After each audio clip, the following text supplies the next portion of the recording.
Welcome friends to the unboxing and review of the FU03.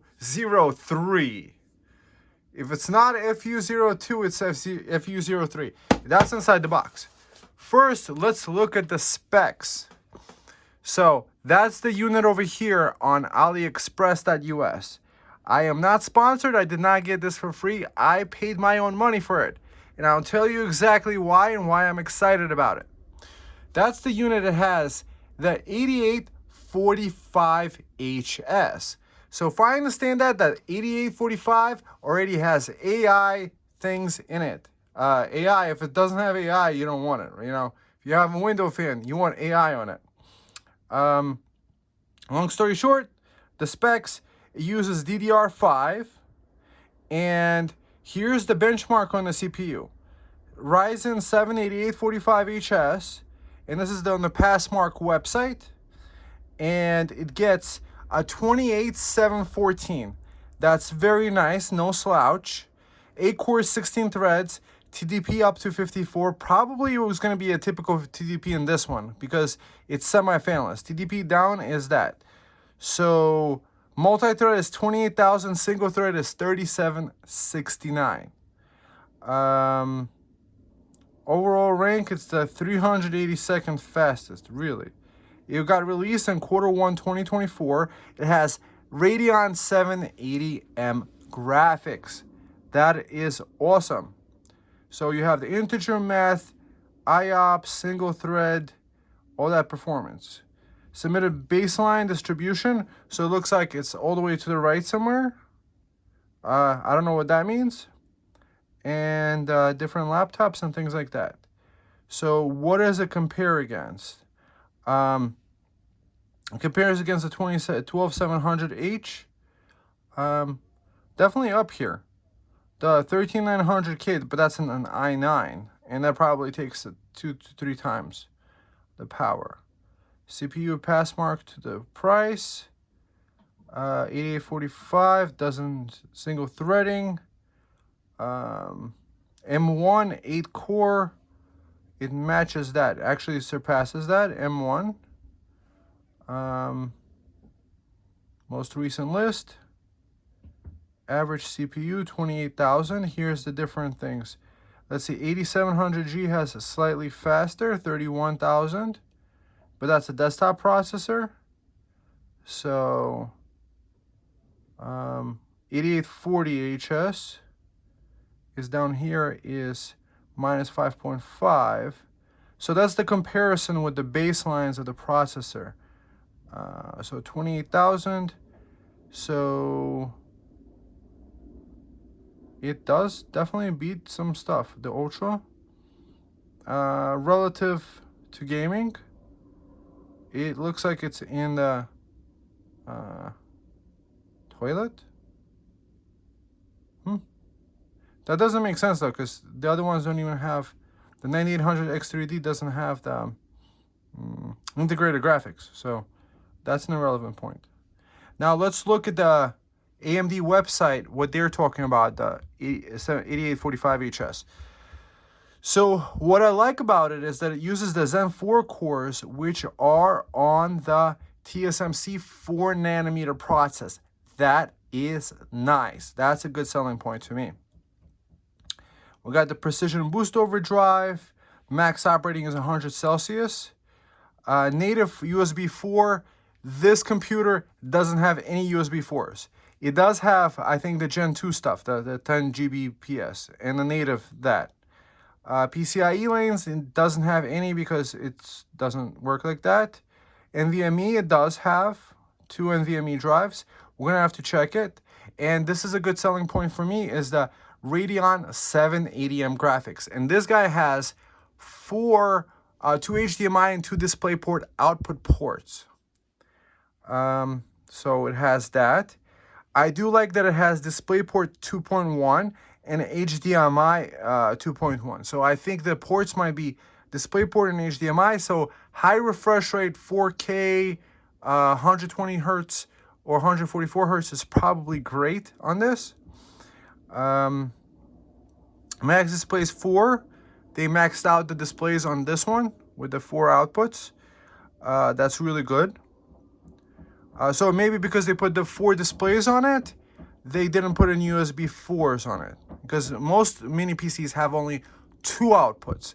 So maybe this is designed for signage and things like that.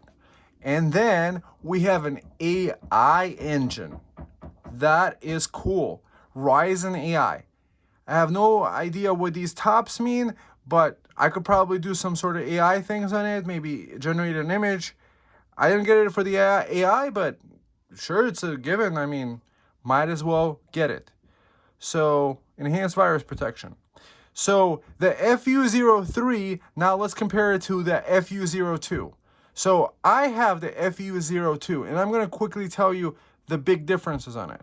So, quickly running through the FU02. Ryzen 7730.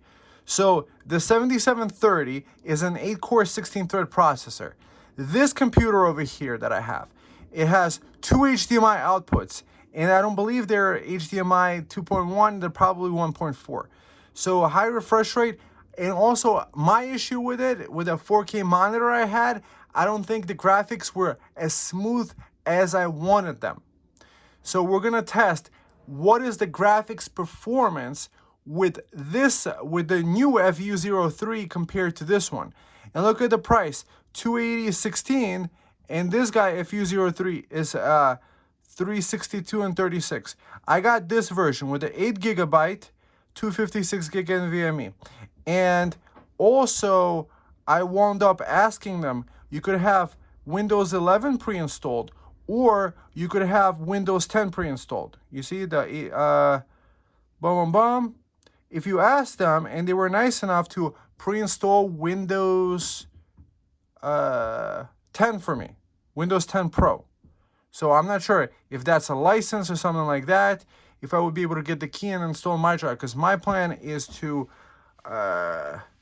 maybe copy the drivers over from that drive, something like that. So 405, we're talking about $40 more difference from the FU02. What's cool about this unit is completely fanless, so obviously completely silent. However, there was some coil whine. 2.5 gigabit port, 2.5 gigabit port. Also, there's no USB 4 ports here. So you got one USB 3.1 port on the front, 2 HDMI ports. I didn't like the video output on this. It had like Vega integrated graphics, not the 78M. It had like some imperfect graphics, which I didn't appreciate. 19 volt input, that's maximum 19 volt input. And what sold me on this one is that if you look through the description, it has the graphics, and it has multiple different inputs of voltage. So I think this goes from 12 volts to 24 volts. Why is this important, you might ask? Well, technically you could buy a lithium iron phosphate battery. A lithium iron phosphate battery is the most safest lithium iron battery with lots of cycle life. So you could power this directly from the sun, and it could accept that. So you could have a 12 volt source all the way up to 24 volts.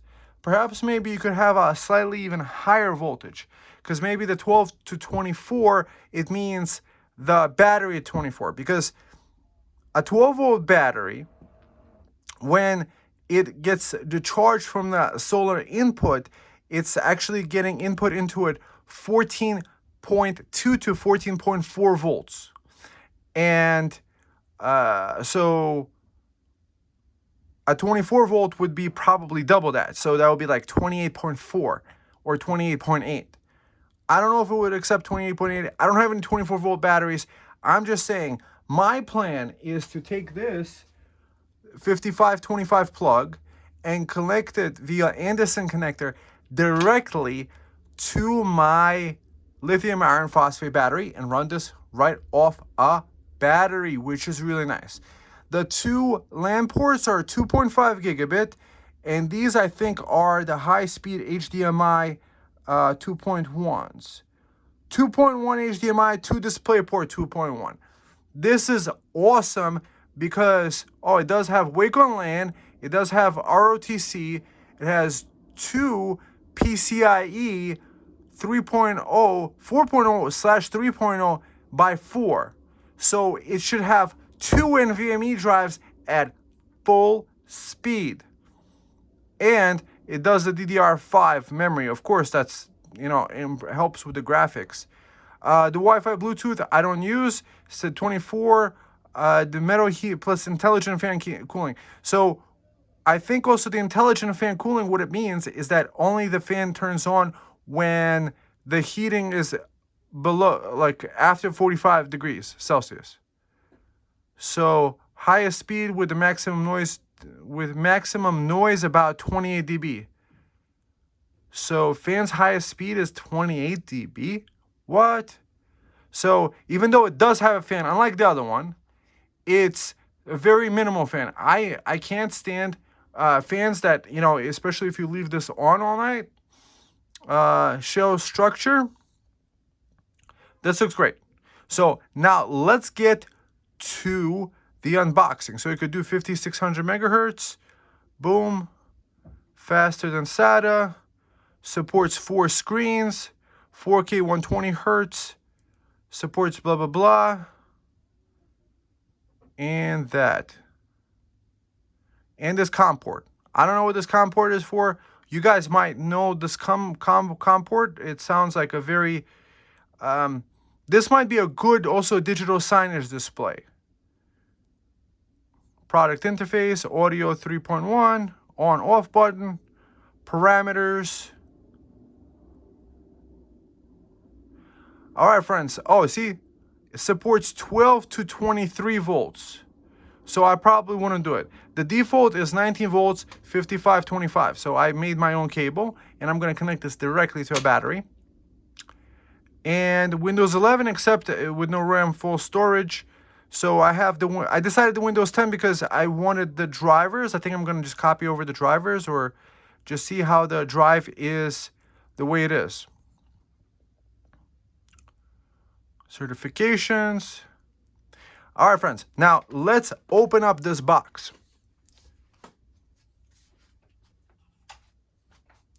Let's open up the box. So ordering it, I would say it came quick. So I sent them a message. I'm like, hey, can you install Windows 10?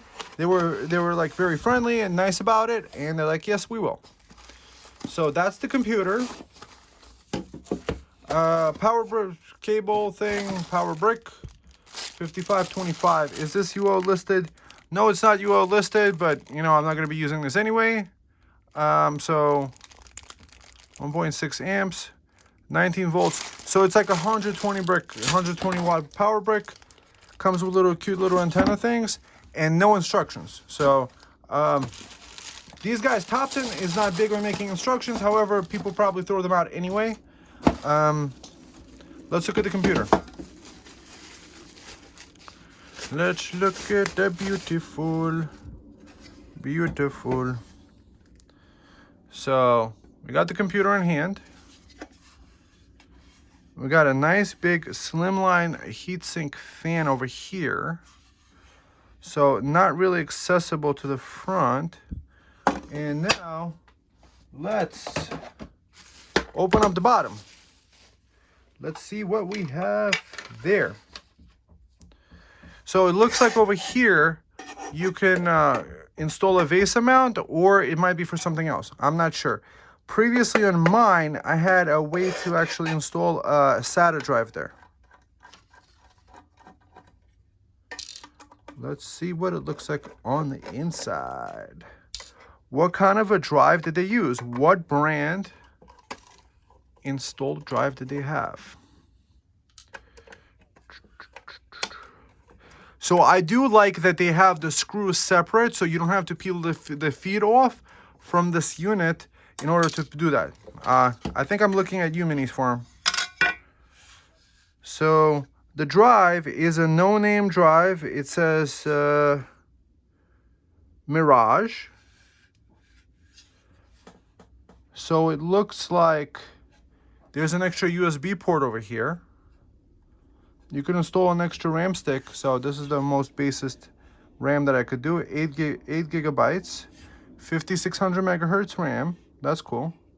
So I could technically just buy another 8 gig stick and have this be off to the races running.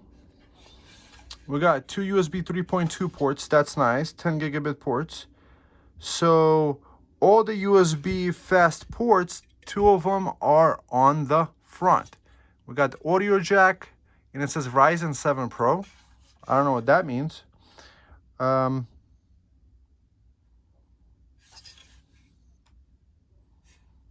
it looks really cool. So what did I get this for? Well, I have this TV over here. It's a 4K OLED PC, TV, 120 hertz. And yeah, I want to see how it runs, and I just wanted something quiet. There is the Wi-Fi card underneath here. I might just pull that out, and we have the antenna, you could just screw on to here. So I don't use Wi-Fi, so for me that's not necessary. The 2.5 gigabit is fine. That's standard. I wish they would have used 5 gigabit, but then, you know, beggars can't be choosers. Or even 10 gigabit. That would have been really cool. Yeah. Let's check it out. Let's see what this unit is like.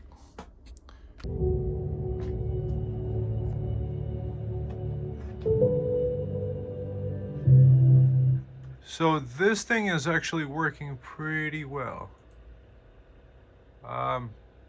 0 dropped frames.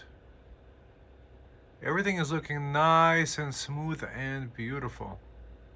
It's connected via DisplayPort. I'm getting full 10-bit color out of it. And let's see. Display settings. Advanced display settings. You see 10-bit color and 120 hertz. Go back to this. And it's super snappy with, oh, it dropped some things, I guess, when we're switching things around. Mind you, right now we're running this computer with 8 gigs of RAM. And I think what's happening is it's not running it to its optimal performance. So we got the GPU running, we got the CPU. You see memory? Like we're almost to the full 8 gigs. It's definitely looking nice. Let's see, 4K beyond horizon.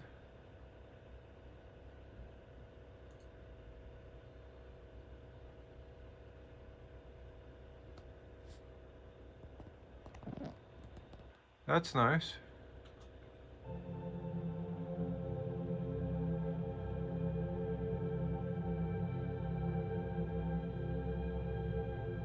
We're not dropping frames. We're looking good. We're doing a 4K 60 playback, and it's looking beautiful. This computer is feeling nice and snappy.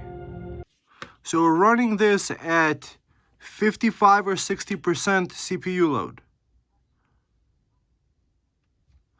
So that's the heat it's generating. I think the fan on the top is not even spinning. I don't hear anything. So 154, 149. That's good. I mean, it's continuing to work.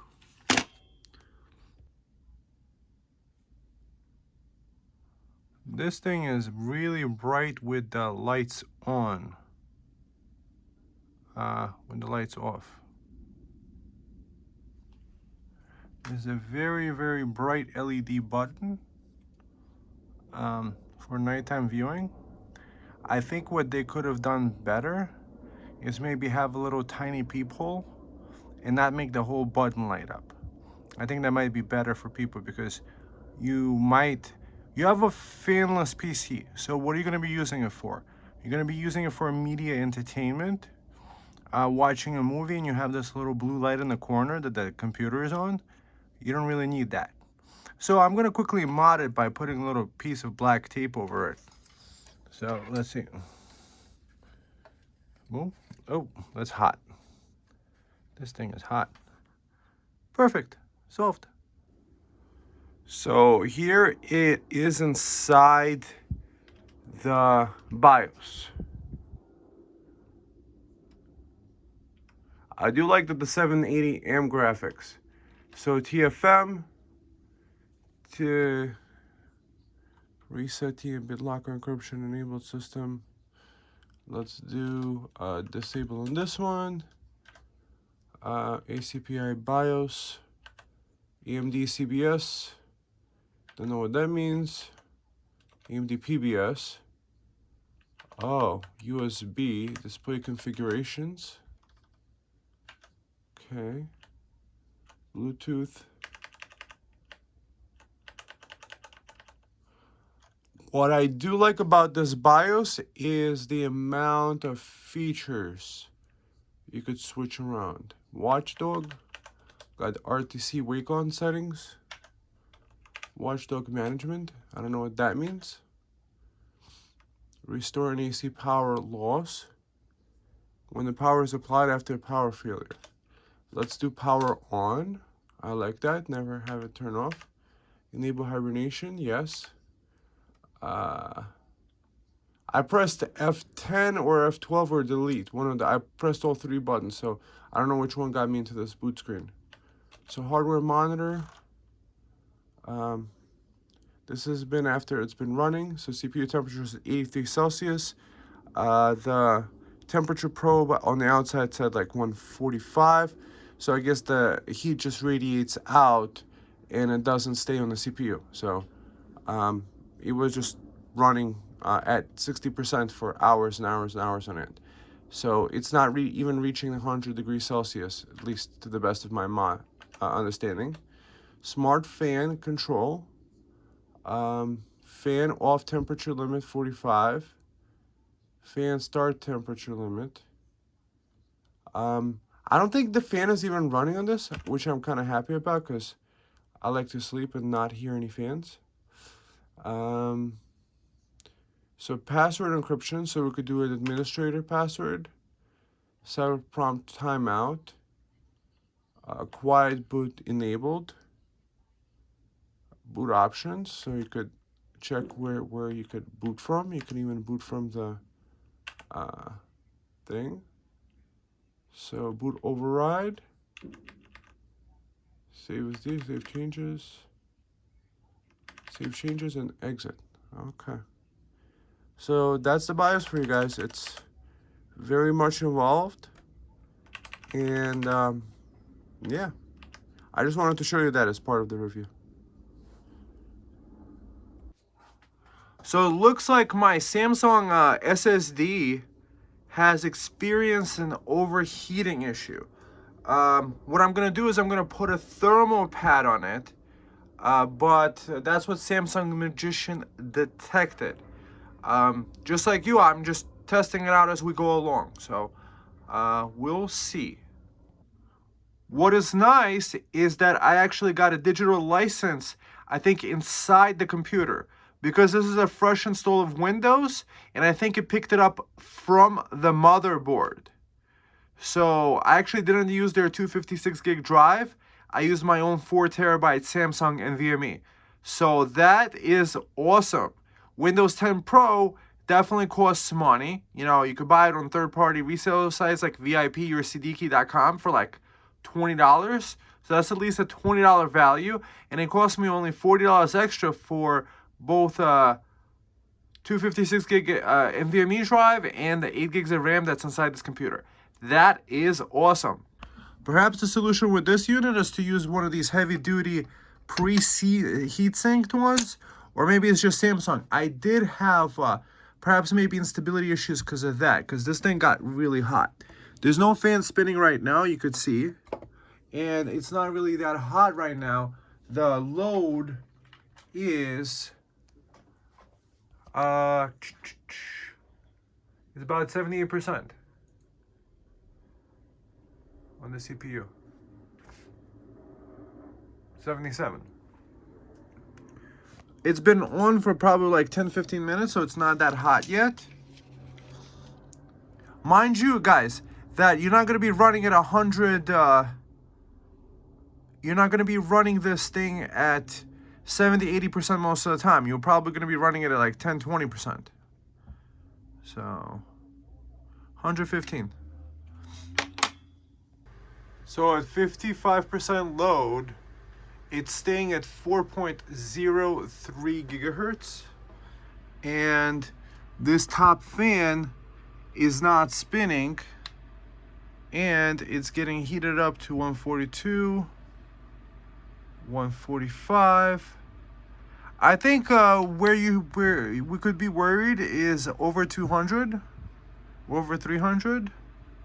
But it definitely is scalding hot, so you could touch it. It's not gonna like really burn you, but it's not comfortable. Let's just say it probably would hurt to keep it on there for a long time. So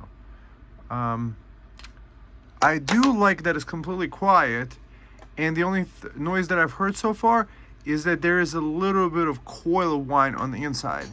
And at 55% load with the screen on, it's using, let me see, 23 watts. Wow, that's amazing. So 23 watts, and with the screen off, let's see, it's using now 24. Not much of a difference. You can feel the heat coming off this thing. I'm glad it's kind of cold outside. It is staying on, so the NVMe drive is heating it up, and this whole thing is a big aluminum heatsink. Perhaps maybe the design would have been better if they would have not put this fan in here or actually had it working. However, so far so good. I mean, it is a working computer. So, and it's not thermal throttling, at least I don't think so. It's staying above 4 gigahertz. So I just did a Crystal benchmark disk test for where this hard drive is installed. This is a Samsung 990 Pro. So it's a 4 terabyte unit. You just can't get a better 4 terabyte period mic drop. So the speed test on that NVMe slot is that it's not 3.0, it's not actually 4.0, it's actually 3.0 because of this 3 gigabytes a second. So I'm about to turn this computer off and reseat this NVMe drive into the other slot, and I'll show you which slot it's plugged into, making it NVMe 3.0. And I just installed some CPU ID, Crystal Disk Mark. This guy over here is running 144, 140. So when it was being stressed out, it was running at like 144. However, I have a fanless PC over here that with the NHP1 with a huge fan, and that's running at 122. So nothing really to worry about. This is normal operating temperature because Noctua, you can't get a better fanless CPU cooler than that. So that running at that temperature is nothing to worry about. When I was stressing it at 60-70%, it was running at like 144. So let's get this NVMe drive from this one slot into the other. Let's see if the other slot is faster. And when the drive came in there, I plugged it into the slot where the drive, the 256 gig drive came with. So I didn't know it was a 3.0 slot. I think it might be a 3.0 because of the Crystal Disk Mark test. I hope you guys are appreciating this video. So thumb up and subscribe and watch my other videos. I've reviewed other fanless mini PCs. So let's flip over the stuff and see if this if the other NVMe slot is faster, if it's a 4.0 slot, because this drive is supposed to be able to do about 6 or 7 gigabytes a second. So this is where I got the speed test from. You see, I even put a thermal pad here. That's hot. Let's see what this temperature of this guy is. 130, 172 on the thermal pad. That gets hot. However, on this computer, I think I've seen like 130s on an NVMe drive. It's also a Samsung drive. Yeah, it kind of gets hot on the inside. Let's see the RAM. The whole thing is about getting 140. So this looks like to be a 3.0. This is an NVMe 3.0 slot.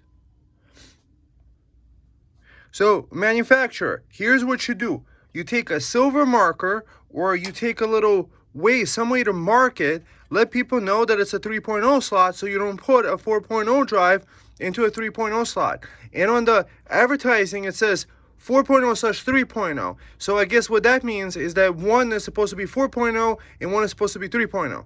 So now I'm going to take this drive and put it in this slot and run the same disk speed test again. So I will run it upside down. So opportunity missed here. You see how much space is up above over here? You guys could have put on your other Topton computers, the FU03 and the Intel i7 fanless computers, you guys have also a SATA, like a cable with a SATA connection, so you could connect a SATA computer, a SATA drive here, and just attach it to this mounting point here, because you see how much space there is from here to here.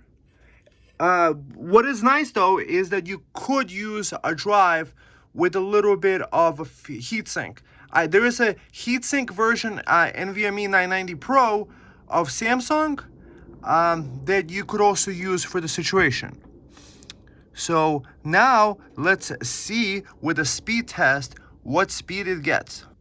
I do like the low wattage that it uses while doing this test at about 32 watts. And yeah, it is a 4.0 drive on that slot. So you're gonna know. So that's the speed test on that slot. We got over 7 gigabytes per second. So they are correct in the listing that it's a 4.0 and 3.0. However, when they're sending the computer, they were populating the right slot. So you're getting about half the speed on that one. They should have been populating that left slot, or maybe they should have also marked it over here. So for a person like this, I mean, guys, this is not very complicated to do. And also one of the selling points to me on this computer is the input voltage. On the listing, I think it says between 12 and 24 volts. So what we're going to do is we're going to connect this to the computer and with a power meter, see how it runs off 12 volts. And we're going to do the rest of the tests using this battery, this 12 volt lithium iron phosphate Li-Time. Why do I say this is an interesting test? It's because you can run this directly off the battery. The battery voltage is about 13.5 when it's charged to about 14.2, 100% charge. And it drops down to about 12 at 5% charge left. So technically speaking, you could connect solar panels to this via a charge controller via an MPPT. So MPPT, and then to the MPPT, you connect the charge controller. What the charge controller does is it sends the correct voltage to the battery to charge it. So you could connect that and have this computer be run off solar. And then you could connect an inverter to it to power a screen like this. So let's now connect that and do the rest of the tests. So now it's running directly from this 12 volt battery. See this wire over here? It goes over here and it's connected to there, right? And at 80% load, it's doing 50 watts directly from the battery. I also have a cool setting that I found inside the BIOS where it, on resumption of power, so let's say this battery runs out of juice, as soon as you connect the plug, it turns on. And I also have Windows to automatically log in without the password. There's guides out there, and you could have it automatically log in, and then you could do shell : startup, and you could have a program start up automatically.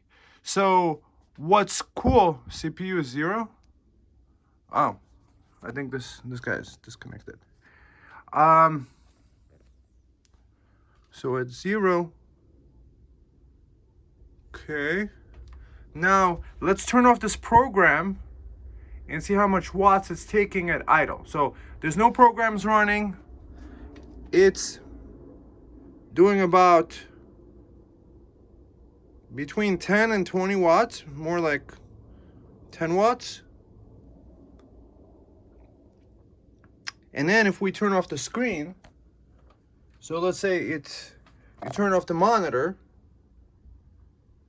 idle power consumption can drop down as low as 7. That's nice, very efficient. So I do like the feature that I could run this directly off a 12-volt battery. Because normally, most computers, mini PCs, they require either 19 volts or 20 volts. Like a Lenovo laptop would be 20 volts, and a lot of laptops are 20 volts. That's why you can run them off USB-C, because USB-C can output 20 volts. So the idle power is really nice. I like that. I do like that you can connect this. Just imagine the system like this. You have a couple solar panels, charge controller over here connected. By the way, these are Anderson connectors. I have a whole guide about it, so I'm not going to get into it. It just allows for easy connect and disconnect, and these allow for very high amperage abilities. This you could do up to like 30 amps in this port very easily. And these are 40 amp fuses. So I'm protected in case if there's a short somewhere here in the wire, like a rat chews on this cable, and it makes a short, the fuse would blow, and the connection on this wire would stop right away before it would hurt anything. Okay, cool. So this is what we got. We got CPU Z. This is the information about this computer. So we got the 7 nanometer process. It's a 45 watt. Sorry, 4 nanometer. So that's the nice thing about this computer, is that it has a more modern CPU. The 8845HS has 7 nanometer, and the 7730 on the FU03, the 02. FU02, that's the other one. With the 7730U, FU02 has a 7 nanometer.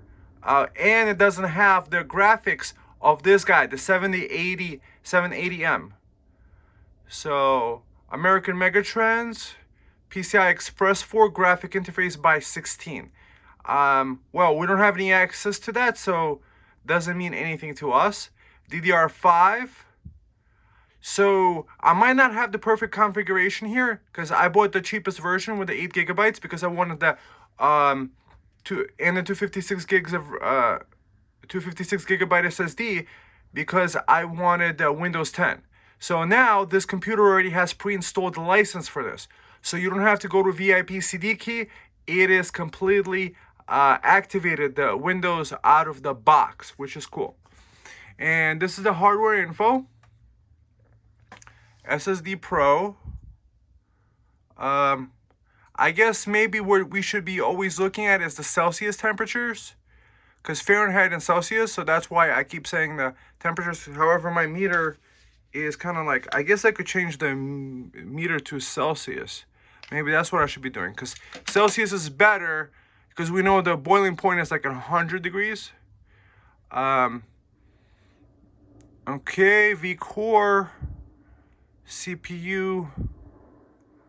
Okay, so now it's time to do the Heaven benchmark. Let's do the Heaven benchmark at 1080p. So these are the settings. I'm just left all those features like this, and I did 1920 by 1080 because you can't expect the integrated graphics to do like a 4K gaming, so that wouldn't be fair. So let's do the 1920 by 1080. What does the Heaven benchmark say?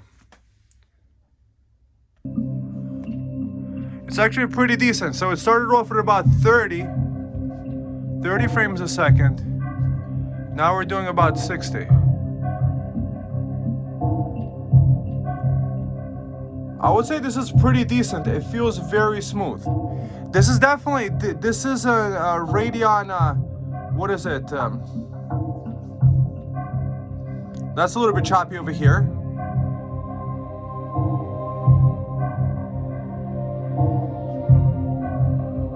'20s, okay, that's choppy.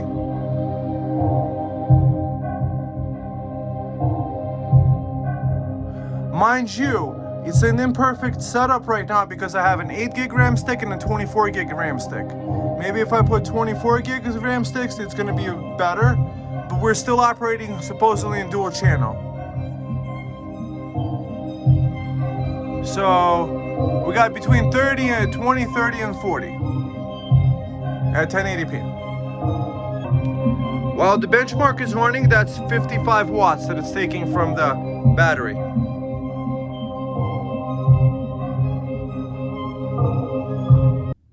So the CPU bench is that 651 and 6257. And if we do reference to Ultra 9, probably 14900K reference, or let's do i9. So the i9 is better, but that definitely. Or let's do an i5. No. i7 7700K. Okay, that's better than that.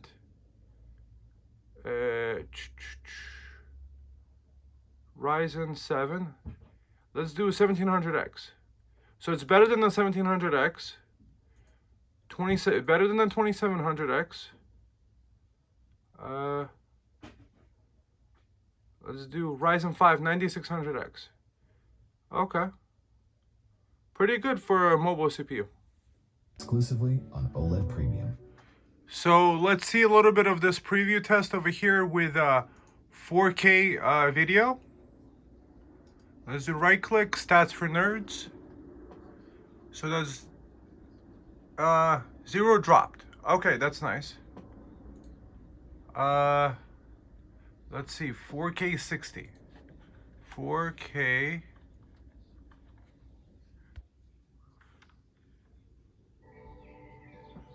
So that is kind of running pretty smooth. 4K YouTube playback. So that's nice. You could definitely have this. You see, it's doing the 4K 60. The playback is smooth. What can you say? This is definitely nice. I like this playback. Boom. Scrubbing through. We got different birds. Out of all that, 1 drop. That's nice. Wow. Okay. That's nice. And while it's playing back, it's doing between 20 and 40 watts. That's nice. Compared to my desktop computer, it's gonna be like 120 minimum, maybe 120 to 160. So 4K video playback, at least on one TV, and this is 120 hertz OLED 48-inch Aorus. I reviewed also this monitor. I recommend this monitor completely. It's really good. So it's working. DRC, codecs, VP09. Okay, perfect. It's working perfectly, I would say. So that's what we should be like worried about. 4K 60 playback. We want to be able to watch a movie. We want to be able to watch that. So now let's get to the conclusions. So before the conclusions, while playing this, it's barely using that, and it's using GPU decoding on this, which is nice. And the computer is it's not even hot. 117. So I doubted you're going to be doing 24/7 loading of the PC. So I think it actually had some time to cool down, and this fan, of course, is still not spinning. And I think maybe it never will spin. Maybe you need to do 100% forever before the fan spins, or maybe just the fan doesn't work. So overall, that's kind of cool because I didn't want a spinning fan anyway. So to me, it's just decoration, and it's still running at about 20 to 30 watts, playing back a 4K video. 4K 60. That's nice. The efficiency of this processor is amazing. This is a wonder to behold. So let's get to the conclusion. So let's get all the minuses out of the way. Perhaps a minus is the fan didn't spin for me. Running it at 70%, I just had a load on it, running for hours, and it would get really hot. Right now, I could just leave my hand here. It's actually nice on a cold day to keep the hand here. The baseline wattage use is amazing. I did have some issues when it overheated that the USB port stopped working, but holding the power button and restarting it was great. So now let's get to the good points. I do like that it has the feature to automatically turn on as soon as power is restored. The way that I see it is that, let's say you have this charging of solar, the battery runs out until the next day when the morning comes up, when the morning sun comes up, the computer is going to boot right back up as soon as like there's enough wattage, like 12 watts to run this computer, which is going to be really nice and quick. And let's say if you're doing something like running it as a server, or running crypto mining on it, it might be a good feature set.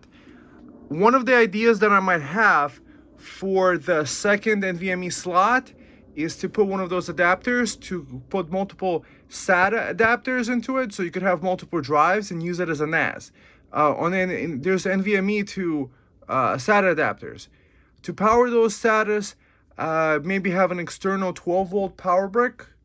There's regulators that you could plug into here, because this is 13.5 volts. You can make 12 volt come out of it, and then you could connect 12 volt to SATA or 5 volts, whichever the SATA drives use. So I do like that it's quiet. There's no crazy fans. You gotta really put your ear to the computer in order to actually hear the coil whine. So in a bedroom, this is nice. So like you're watching, or if it's a media PC, if you're taking your 4K video playback on your OLED TV, this is a great opportunity. I wish there was more USB to 3.0 ports. However, that's the design limitation of this computer. There's 2 USB ports, 2.0 ports for something like a keyboard or mouse or a microphone. That's perfect. The 3.0 ports is great. I do like that it has 2 NVMe slots. The 4.0, I wish both of them were 4.0. However, one 4.0 is more than enough for your boot drive. I wish it was kind of like marked out which one is 4.0 to 3.0, so that you would be using the right slot for your 4.0 drives right away. I do like that it's a completely aluminum chassis. It looks very stylish. I think it works nice.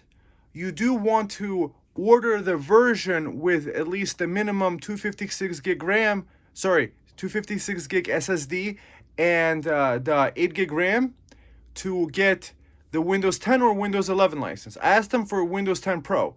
So that's what I liked, is that my Windows 10 was able to automatically activate with the license date encoded into the motherboard.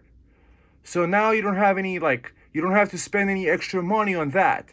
So you were able to get the Windows 10 license, which if you were buying it from Microsoft, it could be $100 or $200. So that's incredible value.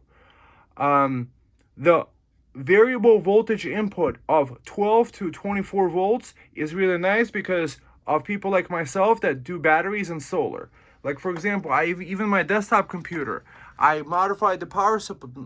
I put a different HDplex power supply, 500 watt, to power it directly from these 12 volt batteries I have here. These get charged up via a Victron MPPT controller. So I'm able to run directly off DC without having to use an inverter, at least to power the PC. As I mentioned again, that it does have the always on feature to always kind of boot up, even if it lost power, to get your server back up. So that's the way I'm seeing it, is that let's say you want to be able to access your files and the sun didn't shine for a little while, the battery ran out, the sun came out, and your server is back up online. You don't have to run up to it, press it.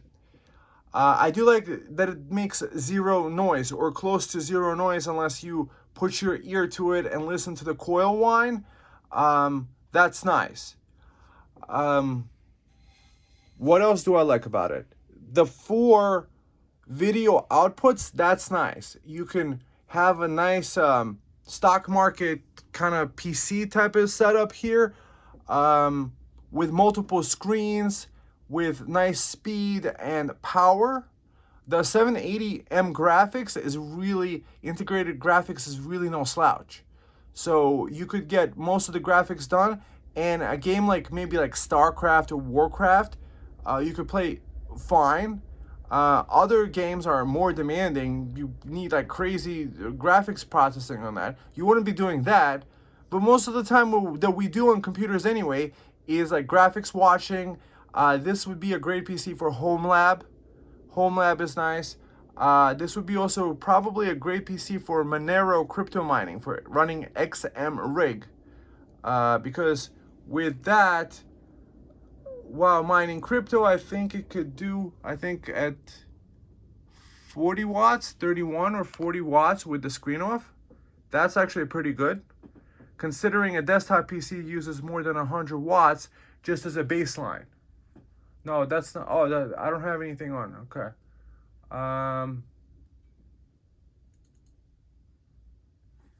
Let's see, with XM rig, it is actually taking a little bit more. It's probably going to settle down a little bit. What else? I mean, it has the audio. It has the ports that you need. It has the 2.5 gigabit Ethernet, which is nice. It's not 1 gigabit. So you will get decent fast speed. So now I'm going to talk about how they could improve it. So watch my UM790 Pro, or look at the Minis Forum UM790 Pro. It has 2 USB 4 ports on the front and 4 USB 3.2 ports on the back.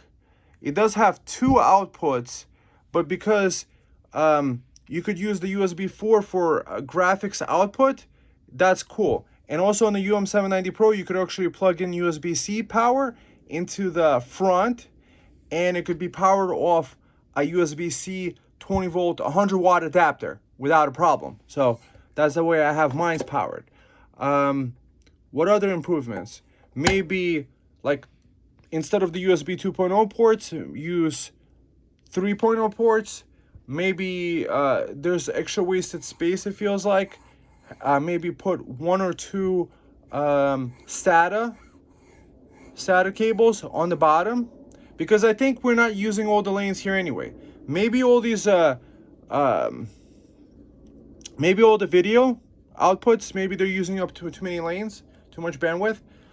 Also, I would probably want at least 5 gigabit on this, because this would be used as a server.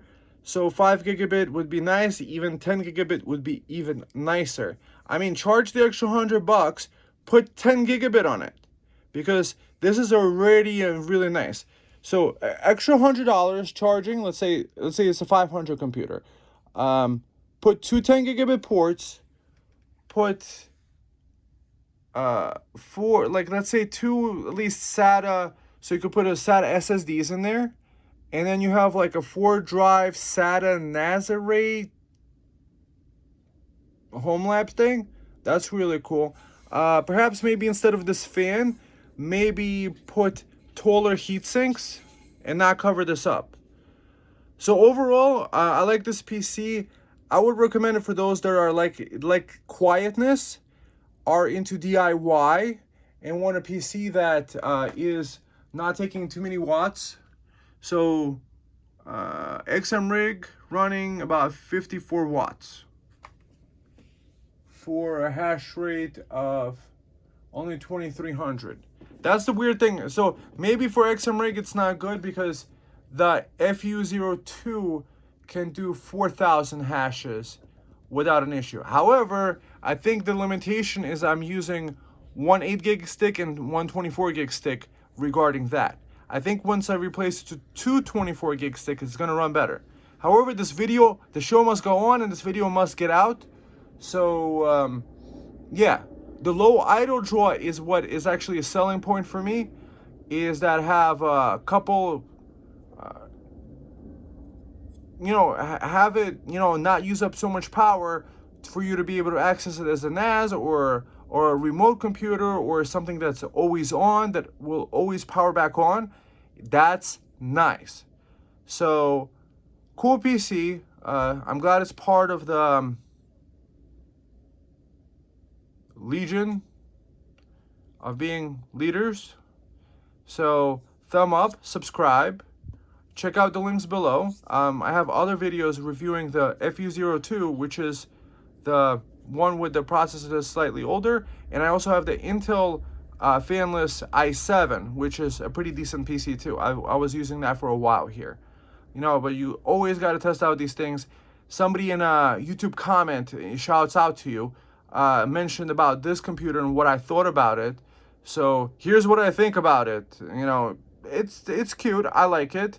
So it's the only selling point is that there's nothing else on the market that is fanless. So Topton, keep up the great work doing the fanless stuff, because that's the way that I'm seeing is things going towards industrial.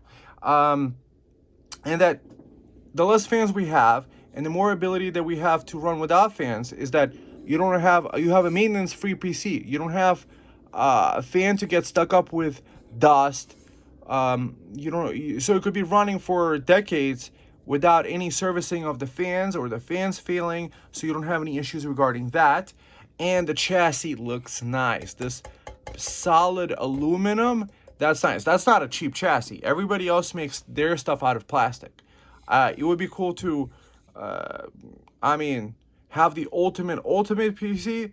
However, this is definitely looks nice. All right, friends. See you in the next one. Comment down below what you think.